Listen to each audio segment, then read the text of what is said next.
As someone who grew up on games where there was never a dull moment or downtime, I never would have thought a slower paced tactical FPS like Squad would be right up my wheelhouse. Much of what we as gamers see nowadays is new games coming to early access with tons of hype built around them just to see them wither away into nothingness. Or, on the other side of the spectrum, we see the gaming powerhouses copying and pasting previous titles or employing scummy features in order to rake in as much dough as they can. With so much of the FPS gaming industry focused on high-tempo gameplay, customization, and monetization, Squad stands apart from the masses and stands apart in a good way. How's it going, everyone? My name is Gorlami, and today I'll be talking to you about if Squad is still worth your hard-earned money in 2021.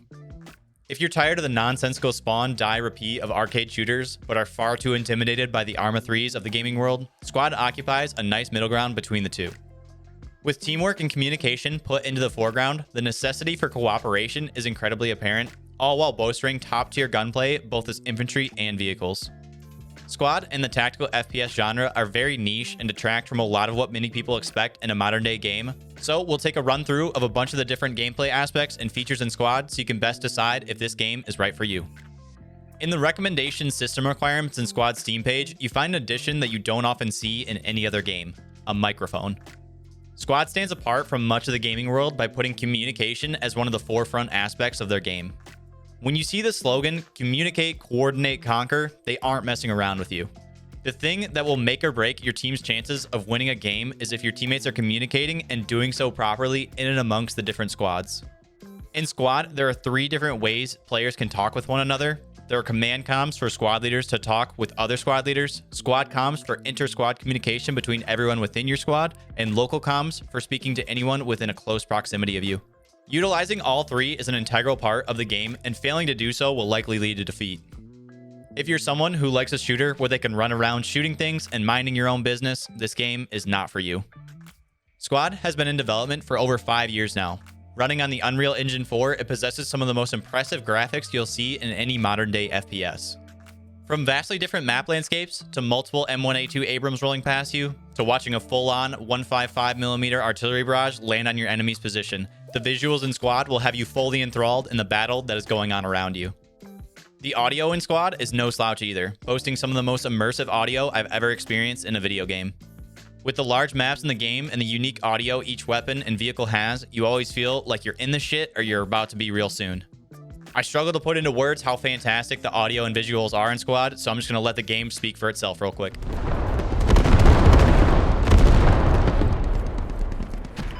The hub is still standing.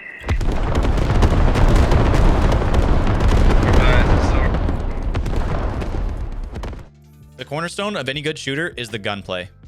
How do weapons feel in your hands? How do they shoot? Do they actually have recoil that needs to be counteracted? Do engagements feel rewarding when you come out on top? All questions that regulars of the genre look for in a game, so that the premise of the whole thing isn't pointless because you feel like you're running around with a full auto Nerf gun. I am very happy to announce that the gunplay in this game is one of the best on the market.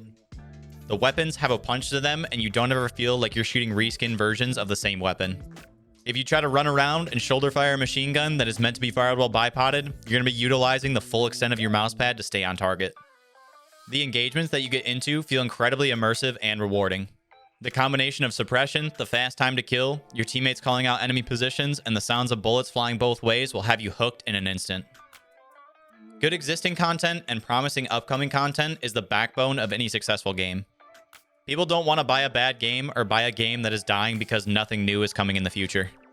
Squad has both. With 20 maps and 7 factions with unique character models, weapons, vehicles, and assets, there's countless hours that can be spent and never do the same thing twice. As gamers, we always want more, and Squad has more to offer in future content releases. Some are what you would expect in the form of new maps, factions, vehicles, and weapons. But Squad is a little more innovative when it comes to new content. They like to introduce things that completely change how a battle unfolds, like with the planned implementation of fast roping from helicopters and amphibious vehicles. Speaking of content, something that doesn't get enough attention in this game is the mods.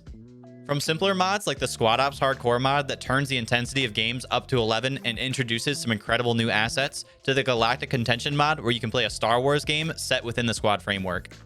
With maps, assets, weapons, and factions built from scratch, you have access to jaw-dropping content outside of the main game. And oh, did I mention that all the mods in Squad are free? Well, they are. One of the more standout aspects of Squad that many don't think about when making a purchase is the community within the game. With so much of being successful in Squad derived from how well you can work with other players, people take on a completely different approach. In a lot of other games, you find toxicity or silence, but in Squad, you get this feeling of camaraderie. Whether through singing a song with your squad while you're driving in a truck or surviving an intense firefight, the laughs and excitement draw one together to become a cohesive unit. Squad doesn't have matchmaking. It has a server browser filled with hundreds of different community-run servers. So if you keep coming back to the same server, you'll see and play with the same people quite often and may even become friends with them. The majority of the Squad community understands that the game and the genre can be intimidating for new players, and getting acclimated to the vastly different playstyle can be challenging, so many will go out of their way and be happy to help new players learn the ropes.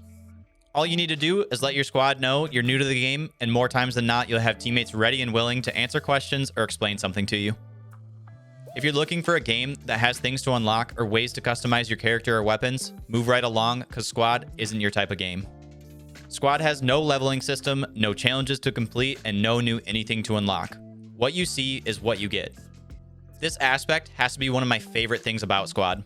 The omission of these aspects means that the reason to play Squad is because you enjoy the game.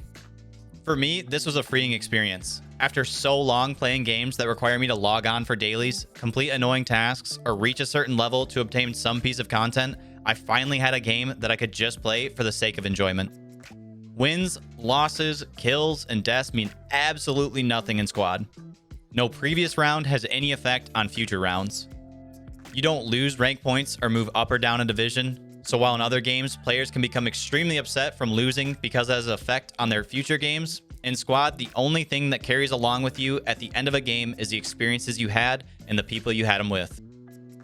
So with everything we've talked about, do I think Squad is still worth a buy in 2021? Absolutely. With the uniqueness of the game, all the content currently included, and the content still to come, Squad, in my opinion, is one of the best games you can currently play on PC. If you do end up picking up the game, I have a ton of guides here on the channel to get you started on the right foot, and if you ever have any questions you want answered, drop by the stream sometime. Thanks for watching, and until next time, I'm out.